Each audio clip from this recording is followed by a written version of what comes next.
Bonjour à tous! Dans cette nouvelle vidéo sur les débats philosophiques à faire en famille, nous allons aborder le thème des changements et de la résilience. Au fil de ces vidéos, un apprentissage de réflexion philosophique a pu être initié entre tous les participants. C'est pourquoi, afin d'aller un peu plus loin dans les réflexions, j'ai le souhait de créer une séance qui va être centrée sur les changements et l'impact positif ou les impacts positifs qu'ils peuvent apporter à notre vie. Cette séance, elle peut être effectuée pour un changement, quel qu'il soit, mais nous allons prendre l'exemple de la crise sanitaire du Covid-19. Avant d'aller plus loin dans la vidéo, si vous avez suivi mes précédentes séances, vous pourrez directement aller au thème du jour. Comme d'habitude, avant de commencer sur le thème du jour, je vais vous rappeler les recommandations que j'aime faire aux animateurs. Et pour commencer, on le rappelle, un animateur peut être un parent ou un enfant plus âgé. L'essentiel, c'est qu'il soit en capacité de tenir son rôle tout au long du débat et bien sûr qu'il ait le désir de faire réfléchir les participants. La première recommandation est d'aménager un espace qui favorise le dialogue avec tous les participants. La deuxième recommandation, c'est expliquer clairement aux enfants les règles de cet atelier philosophique. La première règle, les participants peuvent s'exprimer librement sans s'attendre à être jugés ou à être évalués. Deuxième règle, c'est l'animateur qui distribue la parole et c'est l'animateur également qui relance le débat. Troisième règle, on évite de répéter ce qui a été dit.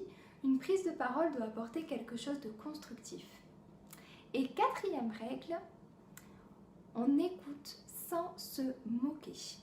On peut bien sûr être en désaccord, mais il faut toujours rebondir sur ce désaccord afin qu'une discussion intéressante puisse être effectuée. Troisième recommandation pour les animateurs, ça va être d'être dans une neutralité bienveillante et donc donner le moins possible son propre point de vue personnel. Bien entendu, si l'animateur se retrouve seul avec un autre participant, il peut à la fois jouer son rôle d'animateur, c'est-à-dire poser les questions et relancer le débat, mais également être un partenaire de réflexion afin qu'une discussion à double sens puisse être initiée. Et enfin, je ne le dirai jamais assez, mais il faut bien entendu faire le bilan de la séance. C'est ce qui permet de mettre un terme à l'activité que vous avez effectuée, mais aussi à la réflexion philosophique dans laquelle vous vous étiez engagé. Les objectifs de cette séance vont être les suivants. Comprendre la notion de résilience et l'appliquer.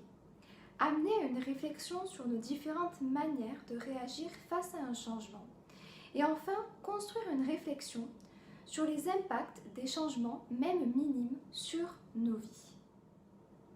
Nous pouvons dire que tout événement a un impact sur notre vie, mais c'est la manière dont nous choisissons de l'affronter et de le vivre qui permet de le définir positivement ou négativement. Nous pourrions dire que le premier problème du changement est que nous constatons les effets, mais nous ne le percevons jamais s'opérer. Mais puisque le changement est notre réalité, on peut se poser deux questions différentes. La première, pourquoi sommes-nous tous confrontés à cette réalité selon laquelle tout autour de nous se transforme? Et la seconde est de se demander quel est l'objet réel du changement. Est-ce grâce à nous ou est-ce grâce à ce qui nous entoure? L'activité que je peux vous proposer pour démarrer ce débat philosophique est là pour vous aider à prendre conscience de vos privilèges, des actions positives que vous avez pu enclencher, etc. Faire preuve de résilience, c'est quelque chose de difficile, mais nous sommes là pour y réfléchir. Cette séance, elle est faite pour vous y aider, afin que vous puissiez aller de l'avant et garder en mémoire que le positif d'une certaine situation. Je m'explique, la résilience, c'est la capacité à rebondir, à prendre un nouveau départ. Et ici, ce nouveau départ, il va être possible grâce à une vision positive de l'événement et de ses conséquences. L'activité est la suivante. Grâce à la technique du brainstorming, donc comme j'ai pu vous le présenter dans des précédentes vidéos, nous allons prendre les idées de tous les participants pour permettre de répondre à la question, pour permettre de faire un exercice, pour permettre d'avancer dans une réflexion. Ici, grâce à cette technique du brainstorming, vous allez lister tous les changements positifs qui sont arrivés suite à un événement. Ici, l'événement que nous allons prendre en exemple est la crise du Covid-19. Vous allez tout d'abord commencer par prendre une feuille et faire un tableau en classant les grandes catégories de changements que vous aurez pu obtenir grâce à cette technique du brainstorming. Donc tout d'abord, la première question à poser pour enclencher l'activité va être la suivante. Quelles sont les grandes catégories de changements que vous avez pu observer suite à tel ou tel événement en fonction de l'événement dont vous voulez discuter? Une fois que chaque participant aura donné sa réponse, que vous aurez échangé sur les grandes catégories que vous voulez mettre en lumière dans ce tableau, chaque colonne, vous allez pouvoir écrire et lister toutes les choses qui vous ont rendu fiers de vous durant cet événement. Les choses positives que vous avez remarquées, soit chez les autres, soit également chez vous, dans votre famille, dans votre entourage, etc. Pour vous aider à choisir vos grandes catégories, il faut vous questionner. Par exemple, pourrait-on dire que les changements de consommation suite à notre confinement ont pu aider la nature à se reposer, à reprendre sa place, à s'épanouir, etc. Et donc, vous pourrez faire une colonne environnement. Vous pourrez également faire une colonne si vous avez changé vos habitudes de consommation. Par exemple, aller chez des petits producteurs locaux ou faire plus de plats cuisinés, etc. Et ça peut être fait aussi avec les enfants. Peut-être qu'ils ont changé leur manière de déjeuner, leur manière de goûter. Est-ce qu'ils ont pris conscience de la valeur de la nourriture, etc. Nous pourrions également nous demander comment se portent nos relations avec les autres. Et donc faire une colonne, une grande catégorie relations.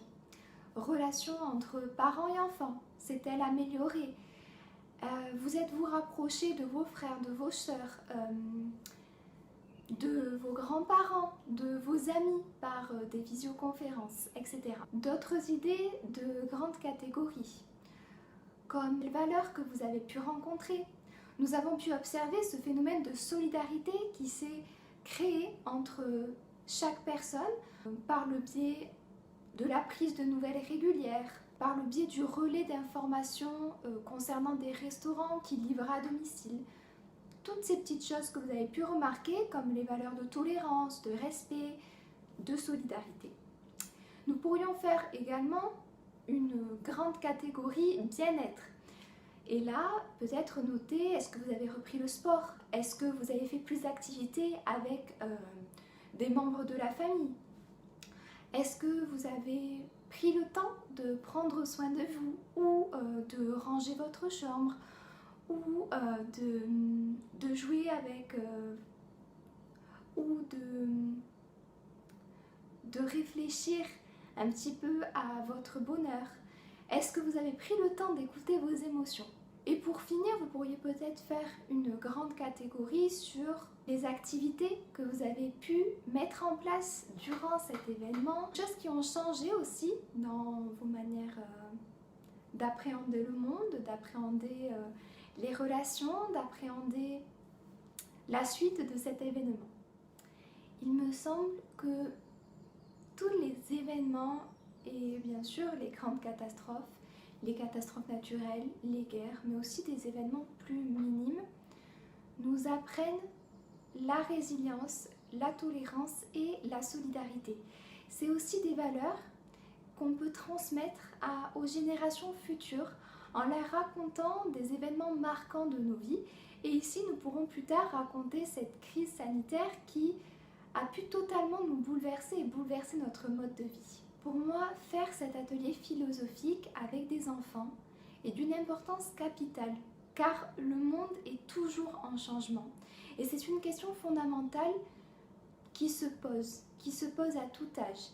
Comment faire face au changement et comment en retenir le plus souvent le positif et rester dans cette attitude de personne toujours prête à voir le verre à moitié plein. Il me semble également important, quand un événement marquant arrive dans nos vies, et bien sûr d'en parler avec les enfants.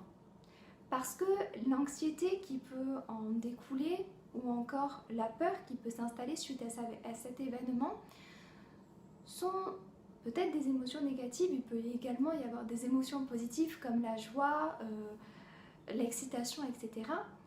Mais il faut parler de ces émotions, il faut les découvrir, les apprivoiser, et c'est souvent suite à un événement marquant qu'un déclenchement, qu'un impact important peut se manifester chez les enfants. On sait que les émotions, elles sont susceptibles d'altérer notre jugement. C'est pourquoi, si les émotions négatives prennent le dessus, il est très important de voir le côté positif de ce changement. Même s'il est minime, il faut toujours essayer de prendre le temps de discuter avec ses enfants sur les choses positives qui se sont passées dans leur journée, dans leur matinée, à l'école, au centre de loisirs. Alors ici, c'est une séance un peu particulière car je ne vais pas vous aider à vraiment poser des questions dans un débat philosophique en tant que tel. Je veux vraiment que vous essayiez de réfléchir profondément à toutes les choses positives de ce changement. Il faut faire preuve d'introspection, c'est-à-dire se demander soi-même, à l'intérieur de soi, quelles sont les choses positives que vous avez pu remarquer. Mais bien sûr, en ne restant pas focalisé sur vous-même, mais aussi sur le monde en général. Ainsi, vous allez aussi pouvoir, avec les participants, comprendre et prendre conscience de tous les privilèges que vous avez. Et ça, c'est quelque chose d'extrêmement positif. J'aimerais également vous dire que chaque événement permet aux parents et aux enfants de grandir et de s'aider à grandir mutuellement. Je m'explique. Nous savons que l'un des rôles des parents est d'aider les enfants à évoluer dans ce monde, à les soutenir dans les différentes étapes de leur vie, mais également dans l'apprentissage de nouvelles connaissances. Mais attention, nous savons également que les enfants ont un rôle essentiel et une part très importante dans l'évolution personnelle des parents et des adultes en général, car par leur contact, ils découvrent de nouvelles facettes d'eux-mêmes, mais également de nouvelles capacités. Et bien entendu, comme toujours, vous pourrez retrouver la feuille de route dans les liens en barre d'infos, donc sur le site et le Facebook des Franca 64.